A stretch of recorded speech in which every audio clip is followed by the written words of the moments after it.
মুম্বাইতে এসে এবার আমার প্রথম নীলষষ্ঠী।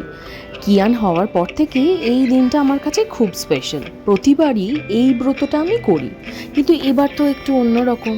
নতুন শহর, নতুন পরিবেশ, মনটা একটু চিন্তাতেই ছিল। কাছে পিঠে মন্দির পাবো তো, সব কিছু জোগাড় করতে পারবো তো। মূল অফিসের সমস্ত কাজ মিটিয়ে স্নান সেরে প্রথমে কিছুটা ছোলার ডাল সেদ্ধ করতে দিয়ে দিলাম।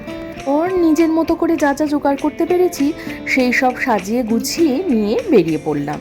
ফুল, বেলপাতা, মোমবাতি, ধূপ, দুধ আর ঘিয়ের মিশ্রণ, সঙ্গে 5 রকমের ফল আর মিষ্টি। সব কিছু না পেলেও যেটুকু যা পেয়েছি মন থেকে করার চেষ্টা করেছি। একটা কথা ভীষণ সত্যি, মন থেকে কিছু চাইলে সেটা ঠিকই পূরণ হয়। এদিকে আমাদের সোসাইটিটার নামই হচ্ছে ভীমাশঙ্কর, আর সেখানে শিব ঠাকুর থাকবেন না তা কি করে হয়। কমপ্লেক্সের মাঝখানে একটা বিশাল বড় সুন্দর মন্দির, দেখে মনটা বেশ ভরে যাওয়ার মতো। বিশাল শিবলিঙ্গ, মাঝে অপূর্ব সুন্দর রাধাকৃষ্ণ মূর্তি, সঙ্গে সিদ্ধিদাতা গণেশ আর হনুমানজি। দিন আগে এসে ঘুরে সব খবর নিয়ে গেছিলাম, তাই পুজো নিয়ে চিন্তাটা আর বিন্দুমাত্র ছিল না। আর এখানকার পুরোহিতও খুব নিষ্ঠার সঙ্গে পুরো পুজোটা করিয়ে দিলেন। তো নিজের জায়গার থেকে অনেক দূরে আছি, তাও বিন্দুমাত্র মনে হলো না বাইরে কোথাও রয়েছি। পুজো হয়ে যাবার পরই যেমন একটা শান্তি হয় না মনে, ঠিক সেইটাই হলো। আর জানেন, নতুন শহর, নতুন জীবন, তবুও এই ছোট ছোট মুহূর্তগুলোই নতুন জায়গাকেও ভালোবাসায় বেঁধে দেয়। আমার বাড়ির কতটা কাছে মন্দিরটা সেটা দেখাই। এই যে মন্দিরটা দেখালাম, মন্দিরটা দেখা যাচ্ছে, আর এই যে ক্যামেরা ঘোরালাম, সোজা যে অ্যাপার্টমেন্টটা দেখা যাচ্ছে সেটাই হলো আমার বাড়ি। পুজো সেরে বাড়ি চলে এসে আজকে আমার বাড়ির ঠাকুরকেও একটু ফুল, ফল, মিষ্টি সমস্ত কিছু দিলাম। একটু ধূপ ধুনো দিয়ে ভালো করে পুজো সেরে নিলাম। এই পুরো সময়টাই কিন্তু যিনি আমার একদম পাশে বসে থাকে জানেন তো, আপনাদের দেখাবো পরে কোনো একদিন। এই যে আমার ছোট্ট সিংহাসন। আর পুজোর পর্ব শেষ করে এবার রান্না বান্নার পর্বই আসতে হবে। আজকে ছোলার ডাল বানাবো, সেই জন্য একটু নারকোল না হলেই হয় না। সেই জন্য প্রথমে একটু নারকোল অর্ডার করে নিলাম।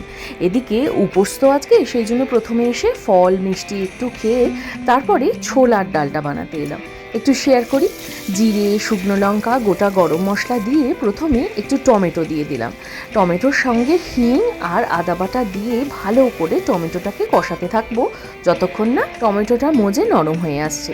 দিলাম একটু অল্প জিরের গুঁড়ো আর একটু কাশ্মীরি লঙ্কার গুঁড়ো। তারপরে এই ছোলার সঙ্গে কিছুটা আলু, খোসা সমেত আলু সেদ্ধ করে নিয়েছিলাম, সেই মিশ্রণটাকে ঢেলে নিয়ে ভালো করে ফোটাবো। আর ছোলার ডাল যখন একটু মিষ্টি মিষ্টি তো হবেই, সেই জন্য আমি এটাই বেশ পরিমাণ মতোই মিষ্টিটা অ্যাড করব। ভালো করে নেড়ে চেড়ে বেশ ঘন ঘন মতো হবে যখন, তখন ওপর থেকে কোরানো নারকোল, আমার কাছে কোরানো ছিল না বলে মিক্সিতে দিয়ে সেটাকেই একটু ঘুরিয়ে নিয়েছি হালকা করে। এবার আরও কিছু কাঁচা লঙ্কা, ওপর থেকে অবশ্যই শাহি গরম মশলা আর ঘি দিয়ে রান্নাটা শেষ করব। এইভাবে বানানো ছোলার ডালটা না খেতে বড় ভালো লাগে জানেন তো। আমি বেশ পরিমাণ মতোই বানিয়ে রাখলাম, আজকে সবাই নিরামিষ খাবে, মানে একদম কমন খাবার আর কি। এবার দুপুরের জন্য একটু ডালিয়ার খিচুড়ি বানাবো, সেই জন্য ডালিয়া আর মুগ ডাল ভালো করে আগে শুকনো খোলায় নেড়ে নিলাম। কুমড়োর মিষ্টি মিষ্টি তরকারিও রান্না করলাম একটু বাদাম দিয়ে। এইবার ডালিয়াটা রান্না করে নেব। আজকে ফুল ভেজ ডে তো, সেই জন্য টিফিন পর্বটাও সেরেছি ফল দিয়েই। ডালিয়ার জন্য প্রথমে আলু আর ফুলকপি বেশ লাল লাল করে ভেজে নিয়ে জিরে, শুকনো লঙ্কা, গোটা গরম মশলা দিয়ে সুন্দর গন্ধ বেরোলে তারপর দিয়েছি টমেটো, আদা বাটা। টমেটো আর আদা বাটাটা ভালো করে কষিয়ে নিয়ে যতক্ষণ না মজে আসছে নাড়াচাড়া করে তারপরে আলু ফুলকপি মিশিয়ে দিয়ে কিছুক্ষণ নাড়াচাড়া করার পরে ডালিয়া আর ডালের মিক্সটা দিয়ে দিয়েছি। এটা হালকা করে ধুয়ে নিয়েছিলাম। তারপর মশলার সঙ্গে ভালো করে কষিয়ে হালকা গরম জল দিয়ে ফুটিয়ে নিয়েছি। তারপর প্রেশার কুকারে ঢেলে বেশ পরিমাণ মতো 4-5টা সিটি, ব্যাস আমার ডালিয়ার খিচুড়ি রেডি। এদিকে জিনির খাওয়া দাওয়াও কমপ্লিট। আজকে রান্নার পর্ব তো অল্প ছিল, তাড়াতাড়ি মিটে গেছে। আমি আজকে একটু তাড়াতাড়ি লাঞ্চটা করে নেব, নিয়ে তারপরে কিয়ানকে যাব আনতে।